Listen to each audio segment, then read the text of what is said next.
good morning and welcome. Patriot Radio News Hour. Joe and Jason on this Tuesday. Tuesday. Hope everyone had a wonderful Memorial weekend. Obviously, the debt that has been paid by so many who have put their life on the line for this country will never, ever be forgotten. And obviously a time where, especially today, where freedom is becoming a very, very hard thing. And we're watching more needless wars and of course, I think the digital age and AI and digital currencies, we're watching really what I think is the end of this reign of currency, talking about whether it be the Federal Reserve note or the euro, all of the paper assets. So it's going to be a very tumultuous time, but it's always good to remember those that have paid the ultimate sacrifice, and hopefully, we can remember that in our daily lives and do better than we've been doing, because there's no doubt we could be doing better as a nation. Politics and nonsense and just ridiculous economic policies are continuing to hold this nation back. I mean, the American dream, right? That middle class, the owning a home, the white picket fence, a couple of kids and a dog. That could be a cat, I guess, whatever, turtle, I don't know, fish. Whatever, the pet of your choice. How's that? The pet, I want to be inclusive. The pet of your choice. Seemingly out of reach. And of course, the home has been out of reach for a while. Now, even a new car, seemingly out of reach. We've got to strive to do better. I know that we can. 800-951-0592. That is our toll-free number. It is working. I apologize over the weekend. So we got the 800 number line back up and working around noonish on Friday. Unfortunately, and again, I'm not going to blame anybody. There was a lot of things that happened that caused this issue, but apparently the voicemail didn't come with it. I don't know why, but it didn't. So if you were trying to call over the weekend, it just rang and rang and rang and rang and rang and rang and rang, and nothing ever happened. They are working on that. I don't know why we notified them. They had almost 5 hours on Friday, could not get it done. I don't know why, don't care, but it should be. Fingers crossed, the voicemail will be up by the end of the working day today. But Jason, I hope you had a good day off. Everyone got to remember, it's already Tuesday today.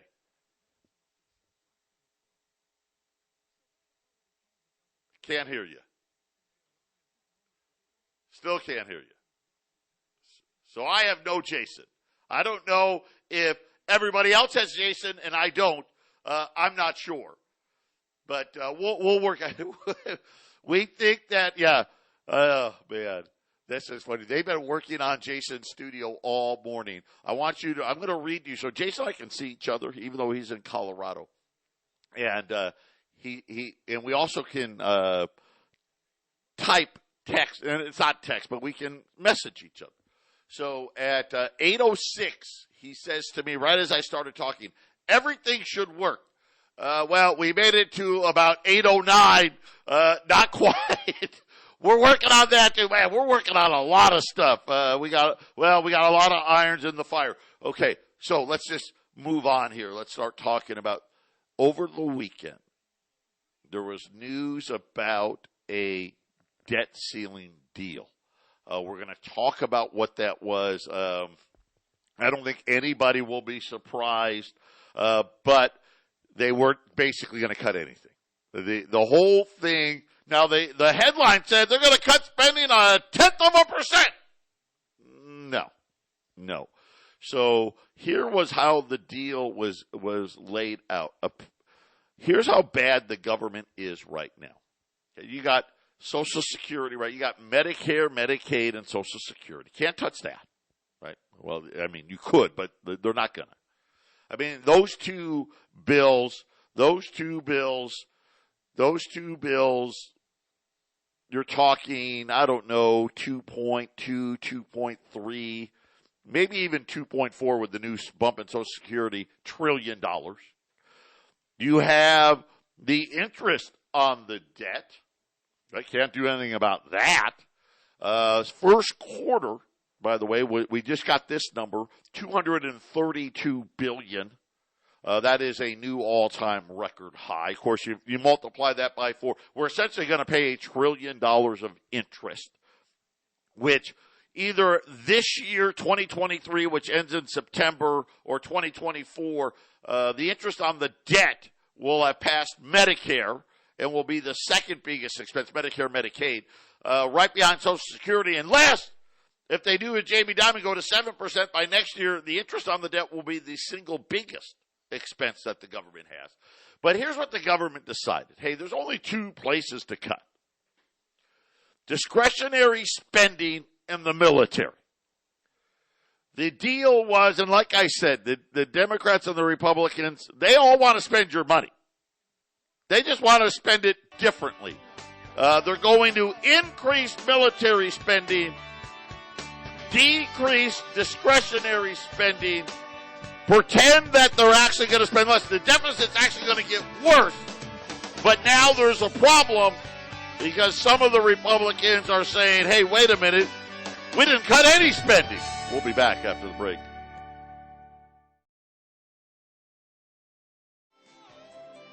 (800-951-0592). Joe and Jason, Patriot Radio News Hour. Well, at least Joe anyway for the time being. We're actually adding technology. You can turn me on. I'll interrupt him for all. He wants to know how to work. Hey, am I there? You're working. There you are. I'm good Look now. Look at his. Yay. He made it. We're actually, listen, we actually had this thing working, but then we decided, hey, you know what? We need more ability. We want to do more things. We want to have multiple people in the studio in Fort Lupton. So we're at more mics, more computer, more stuff. And when we did that, we had to, let's just say work out the bugs in it. But Jason is with us as we start so you can hear this me now, Tuesday. So everything is good. You can hear me. Everything's good. All right, man. Yes. I tell you, we do. We got some plans for the future. There's a lot that I want to get done. And first, you get it to work, which it did here in Fort Lupton. And then, you kind of got to tiptoe around some new abilities, and sometimes you have to unplug something to plug something new in. And we're almost there, Joe. I'm telling you, we're almost there. So once it's good, it's going to be really good. Hey, listen, we were just handling all of our problems all at the same time. That's it. Let's just get them all out of the way. So I think we've made a lot of progress. We had the stream go down, the 809 went down, the voicemail went down, your studio went down. And by the end of the day, I think they're all back. The stream's up, the 800 number's up, the voicemail's going to be working soon. So, hey, we're working through it on this Tuesday. Before we get back into debt ceiling, quick look in at the markets. The Dow was down 136 points. The S&P and the NASDAQ are higher. Gold is up. I told again, remember the whole debt ceiling thing kind of told you there. Gold's up 14 right now, 1960 on gold. Silver is down a few cents here, $23.30. This market recap brought to you by our good friends at Y-Refi. I mean, once I tell you all the details of this debt ceiling, if it's not enough to make you sick, I don't know what would be. Really, it's an embarrassment. Maybe a good reason to, hey, maybe I should put more of my money into gold and silver. Obviously, as you know, Mondays we always have Joey on. We didn't have on because, we weren't here on Monday. Getting Joey a call, getting your money out of these banks. You gotta also check out our good friends at Y-Refi. Up to 10.25% return. Invest, yrefi.com. That's the word invest, the letter Y. REFY.com, or call them at 888-Y-REFI24. And I like it because it's the greater good. It really is. The whole thing with the private student loan market, they'll tell you all about it, guys. And like I said, you guys know this. You got to have at least 50,000. You can use an existing IRA. Y Refi 24, 888 Y Refi 24. And Jason, the debt ceiling. It was really, remember last week they were talking, the Republicans were going big. We're going to go big. We're drawing the line here in the sand. You're going to cut $130 billion. Well, apparently that was way too much. Like, what? No, can't do that. The new debt ceiling that McCarthy agreed to over the weekend. Now, this got to get voted on. And right now, looks like the Republicans in the House aren't very happy, which probably means the Democrats in the Senate are. Because you got to remember, the Democrats control the Senate, right? The Republicans control the House, and you got to find a bill that makes both of them happy. It came out over the weekend, and instead of cutting the $130 billion, how about no $1 billion? Because that really ultimately is what's going to happen here. The headline says, hey, we're going to cut 0.1% of discretionary spending. Now, discretionary spending, that's about $700 billion. So think about, we've got a budget, right, approaching $8 trillion. What they consider to be discretionary. In other words, everything else, man, we got to do everything else. There's only $700 billion. That's it. Right? Of this almost $8 trillion we're spending, only $700 billion of it's discretionary? I think not. But that's where we're at. Now, to be fair, they say that they're going to cut discretionary spending. Well, I got news for you. Wrong. Not really. We're actually going to spend more. If this passes with the quote-unquote spending cap, we'll actually have spent more in discretionary spending in 2023 than we did in 2022 because Congress passed a big increase last year in discretionary spending, 10% in discretionary spending. So the caps, I guess they'll spend a little less than what they said they were going to, Jason, but it's still going to be more. And oh, by the way, they got to give more money to defense. Spending on defense, $886 billion. And that's actually got some Republicans upset. That's not nearly enough, right? What? I'm like, what? How much is enough, right? $886 billion in military spending, $704 billion in discretionary spending. By the way, in 2025, the military spending will go to $895 billion. And now, listen, that doesn't include, now some of you out there, oh, well, Ukraine. No, that doesn't include Ukraine. Those are separate votes. Right? When we go out and say, oh, let's give Ukraine another $10 billion, that doesn't come out of this number. No. That's separate. But that's not discretionary either, right? You get the gist. And discretionary spending will go to $711 billion. In this, Jason, they set a date instead of a number, just like I thought they would. The new date, I want to say, is January 1st, 2025.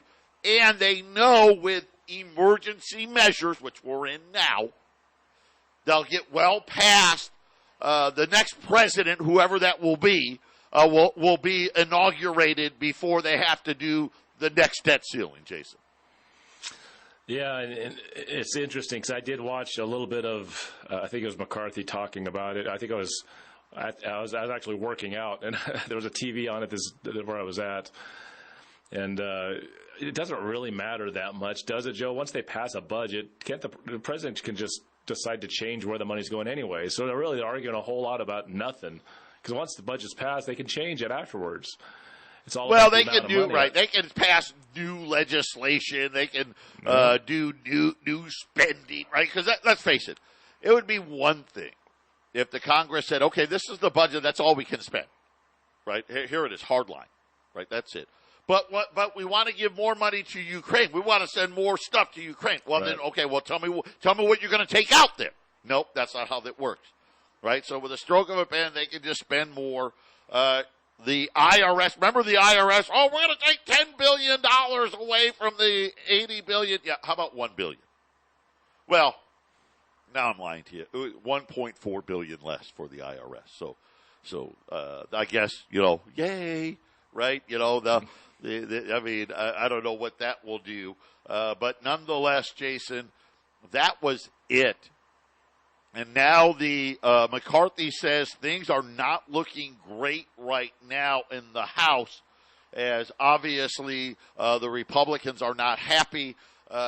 They would need, I don't know exactly how many Republicans to vote for this, because I'm assuming all the Democrats would love this thing, because it really just says, hey, we're gonna cap the spending at this, and by the way, there was no new taxes, no new revenues, Jason, and really not a lot of cutting of anything. Exactly. Yeah, they're going to spend more money. That's all it really boils down to. You raise the debt limit, you get to spend more money. That's all it ever is. So, but yeah, I saw McCarthy speaking, and the volume was turned down. So the little scroll. Tell me if I'm wrong, Joe, but he was saying something that they were in the room discussing it. Some of the House Democrats and some of the House Republicans and Joe Biden, and Joe Biden refused to let the Republicans speak to him. I mean, this is something I think he was saying. The sheer show that they're putting on about all this, and it's just about spending more money. It really is. It's a Ponzi scheme. We know this, and this is why the debt ceiling is constantly raised over and over and over and over again. But one of these days, Joe, it's just not going to work. One of these days, one of these debt ceiling crises, and they'll probably hide it at that time. It's just not going to work out. They're just not going to be able to figure out how to make it work. So we'll see what happens in the future, Joe. They got 2 years now, so happy. Well, it's not done yet, but yeah, it looks like again it's going to be a date instead of a number, which just makes sense. Right, because the numbers are so ridiculous. By January 2025, I don't even know. What are we talking about? We'll probably be closing in on that 40 trillion number, right? I mean, right now it's at 31.4, and it's been at 31.4 for a long time. We know whenever the debt ceiling gets passed, whenever that is, and right now Janet Yellen is now saying June 5th is when they'll be out of money. And so, over the weekend, we'll run out. By Monday, we'll be out of money, according to Janet Yellen. The interesting part is once they pass it, they're probably going to add, I don't know, $600 to $800 billion to the deficit, like immediately, like in the first few weeks. Because once they pass it, the Treasury's got to reload their checkbook. They got to pay back pensions. I mean, so really right now, we're already at over $32 trillion. And essentially this bill, if it passed the way it sits today, gives them about another year and a half or so, give or take. So that's probably somewhere around $5 trillion, maybe $6 trillion. Depends on the economy, right? That's no recession. Hey, things kind of go where they're at right now. We have 1%, 2% GDP growth. We'll probably be at a number around 37, 38 trillion. And by the time the next debt's in, and again, if interest rates do what Jamie Dimon says, well, that's a problem. Mm-hmm. Right? Add another trillion or two to that number if it goes to 7%, right? Because already, what's the fastest growing part of the debt? Well, what's the fastest growing part of the budget it's the debt, the interest on the debt. That's the fastest growing thing. And Jason, it's just gobbling up and gobbling up and gobbling. According to our government, we've got to spend more on interest on the debt than we have in the entire discretionary spending. Yeah, because what you're saying essentially is we'll be staring at $33 trillion after this gets up and rolling, and then they're going to maybe raise interest rates a quarter point next month. so yeah, 40 trillion isn't out of the question by the time they run out of money. Let's just say, I don't know, February or April or May of 2025, right? So yeah, right, because you got to remember they'll go into you're right. Really, they probably bought 2 years after the extraordinary measures. We'll be right. But by the time the next debt ceiling gets passed, I think you're right. We'll be right near $40 trillion. And that doesn't count the Fed's balance sheet. Who knows what that'll be? I mean, I don't think. Where the interest rate will be. I don't think it's going lower. What if the interest rate's 7% all the way through 2024? What if they pause at 7%? Yeah, right. You get a whole year of that. That would make the interest on the debt. The interest on the debt would be the single biggest line item, and it's going to be no matter what. By 2025, it will be the biggest expense of the debt. Just think about this now. According to their numbers, all of the military spending and all of the discretionary spending, if you brought it to zero, we would still be running a budget deficit of about $1 trillion. If you brought it to zero. And these two numbers combined, it's about $1.6 trillion. Those two. If we just, okay, that's it. We're not spending, we're not making another bullet. We're not employing everybody in the military is fired, right? I mean, you get rid of it all. No discretionary spending for anybody. We'd still run $1 trillion plus deficit. Yeah, that's how big the deficits have gotten. Patriot Radio News Hour. Maybe you want to get some gold like every other country in the world.